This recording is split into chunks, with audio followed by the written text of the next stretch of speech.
अब आइए सीखते हैं कि ग्राहक की नीड स्टेटमेंट कैसे लिखते हैं। ग्राहक की नीड स्टेटमेंट लिखना, हम ये कैसे करते हैं मैम?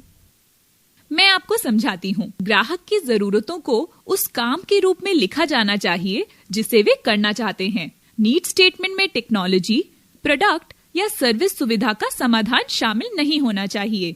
नीड स्टेटमेंट संक्षिप्त होना चाहिए और अस्पष्ट नहीं होना चाहिए। साथ ही साथ यह एक समय में एक जैसा होना चाहिए। ये नीड स्टेटमेंट डिजाइन, मूल्य प्रस्ताव की पहचान और बेचने के लिए इनपुट की तरह काम करता है।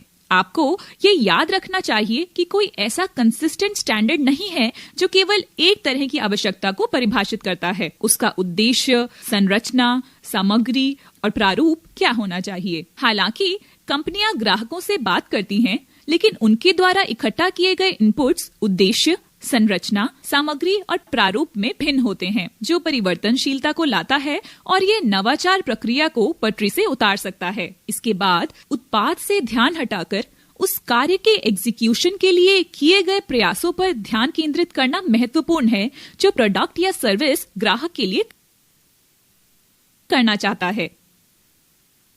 समाधान ऐसे साधन हैं जिनके द्वारा अपूर्ण आवश्यकताएं संतुष्ट की जा सकती हैं। इसलिए समाधान स्वयं नीड स्टेटमेंट का हिस्सा नहीं हो सकते। नीड स्टेटमेंट में ऐसे शब्द शामिल नहीं होने चाहिए जिनकी व्याख्या ग्राहक जनसंख्या या कंपनी के भीतर कार्यात्मक क्षेत्रों में अलग अलग तरीके से की जा सकती है।